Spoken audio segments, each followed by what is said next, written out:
نبوت بھی دیکھ لو۔ تو فرماتے ہیں کہ میں نے جب مہر نبوت دیکھی تو میں آقا صلی اللہ علیہ وسلم کے ساتھ چمٹ گیا اور آپ کی جو مہر نبوت تھی اس کو بوسے دینے لگا۔ تو پھر میں نے کلمہ پڑھا اور مسلمان ہو گیا۔ تو آپ صلی اللہ علیہ وسلم کو پھر میں نے بتایا کہ میں ایک یہودی کا غلام ہوں، اور یہ ساری داستان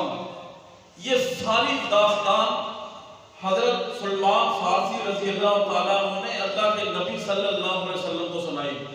یہ جو ساری داستان میں نے آپ کو سنائی ہے، یہ ساری آپ صلی اللہ علیہ وسلم کو سنائی۔ تو آپ صلی اللہ علیہ وسلم نے داستان سنی اور آنکھوں سے آنسو نکل آئے اور کہا کہ میرے صحابہ کو بھی یہ ساری داستان سناؤ، میرے صحابہ کو بھی یہ ساری داستان سناؤ۔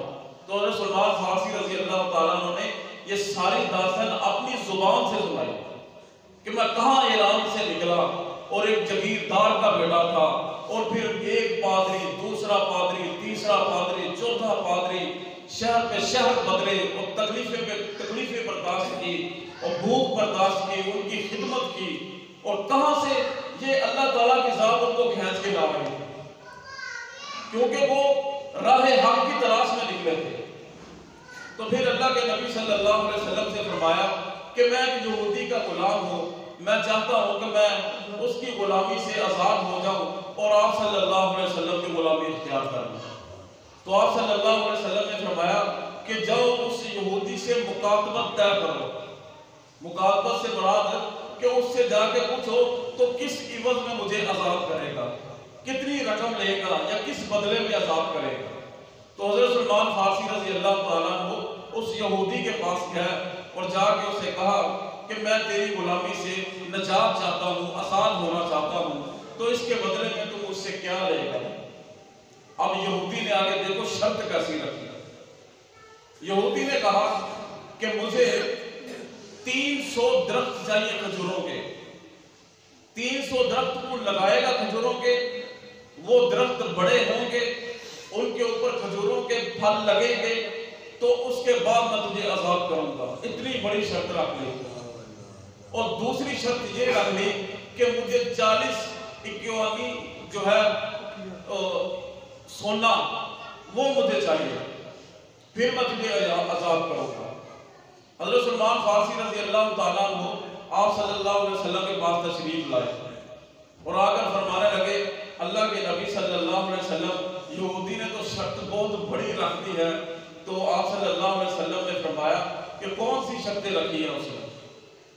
تو حضرت سلمان فارسی رضی اللہ تعالیٰ نے فرمایا کہ وہ کہتا ہے کہ 300 کھجوروں کے درخت مجھے لگا کے دے، پھر وہ بڑے ہوں گے، پھر ان کے اوپر کھجور کا پھل لگے گا، تو پھر اس کے بعد میں تجھے ہے وہ آزاد کروں گا، اور ساتھ مجھے اتنا سونا جو ہے وہ چاہیے، پھر میں تجھے آزاد کروں گا۔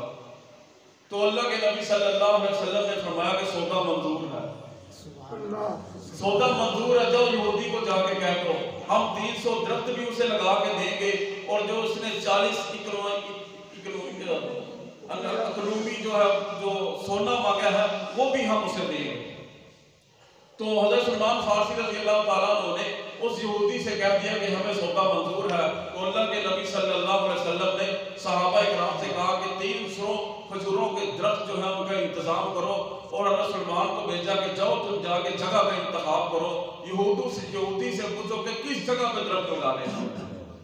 حضرت سلمان فارسی رضی اللہ تعالیٰ عنہ نے یہودی سے جگہ پوچھی، اور آپ صلی اللہ علیہ وسلم صحابہ اکرام کے ساتھ خود تشریف لائے اور کہا کہ کھڈے کھودو، 300 درختوں کے لیے کھڈے کھودے گئے، اور اللہ کے نبی صلی اللہ علیہ وسلم نے ایک کھجور کا درخت اپنے ہاتھوں سے لگایا۔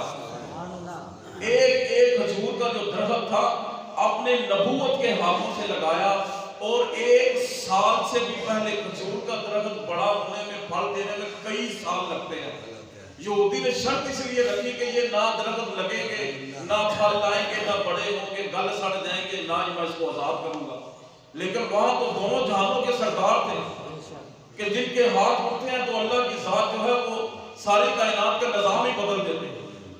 تو آپ صلی اللہ علیہ وسلم نے اپنے مبارک ہاتھوں کے ساتھ 300 کھجور کے درخت لگائے، اور وہ 300 جو درخت تھے وہ 1 سال سے پہلے بڑے بھی ہو گئے، سر سبز و شاداب بھی ہو گئے، اور 1 سال کے اندر اندر کھجوروں کے پھل بھی لگ گئے۔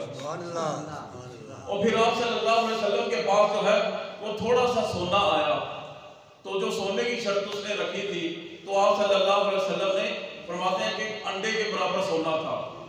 تو جب حضرت سلمان فارسی نے آپ صلی اللہ علیہ وسلم کے پاس جب وہ سونا دیکھا، تو آپ نے فرمایا کہ سلمان یہ سونا بھی لو اور یہودی کو جا کے کہو کہ یہ سونا رکھ لے۔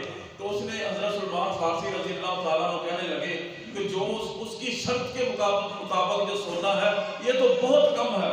تو اللہ کے نبی صلی اللہ علیہ وسلم نے اپنا لعاب مبارک نکالا، اس سونے کے اوپر لگا کے کہا جاؤ سلمان، اب یہ بڑھ تو سکتا ہے، کم نہیں ہو سکتا۔ سبحان اللہ۔ تو جب وہ سلمان فارسی رضی اللہ تعالیٰ عنہ نے جا کے اس یہودی کے سامنے سونا پیش کیا، تو جیسے اللہ کے نبی صلی اللہ علیہ وسلم نے فرمایا، وہ سونا یہودی کی شرط کے مطابق جو تھا وہ بھی پورا ہو گیا، اور جو باقی بچا تھا حضرت سلمان لے کے آپ کے سامنے خدمت میں پیش ہو گیا۔ تو یہ ان کی داستان تھی کہ جب انسان دل میں ارادہ کر لیتا ہے، نیت کر لیتا ہے کہ اب میں نے راہ حق کی تلاش میں نکلا ہے گھر سے، تو پھر اللہ کی ذات اس بندے کی مدد فرماتے ہیں۔